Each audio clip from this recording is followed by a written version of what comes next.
আজ জানা যাক সামুদ্রিক এক প্রাণী সম্পর্কে, যা কাঁটাযুক্ত গোলাকার অমেরুদণ্ডী, যা সমস্ত মহাসাগরেই পাওয়া যায়। অগভীর সমুদ্র থেকে শুরু করে প্রায় ৭,০০০ মিটারেরও বেশি গভীর সমুদ্র সর্বত্রই এগুলো বিদ্যমান। মানা হয় এই সামুদ্রিক অর্চিন বা সি অর্চিনের আবির্ভাব ঘটেছিল প্রায় ৪৫ কোটি বছর আগে।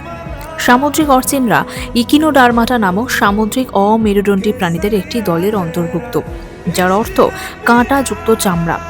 বেশিরভাগ ইকিনোডার্মার মতোই সামুদ্রিক অর্চিনের একটি অভ্যন্তরীণ কঙ্কাল থাকে, যাকে টেস্ট বলা হয়। আজকের আমাদের মহাসাগরে উপস্থিত গোষ্ঠীগুলির মধ্যে প্রথম বিবর্তিত হয়েছিল সিডারোইডিয়া, যা প্রায় ২৬ কোটি ৮০ লক্ষ বছর আগে আবির্ভূত হয়েছিল। সামুদ্রিক অর্চিনের দ্বিতীয় দল ইউচিনইডিয়া একটু পরে বিবর্তিত হয়েছিল, এবং এই উপশ্রেণীকে আধুনিক সামুদ্রিক অর্চিন হিসেবে বিবেচনা করা হয়। এই পৃথিবীতে বিভিন্ন বৈশিষ্ট্য সহ প্রায় ১,০০০-টিরও বেশি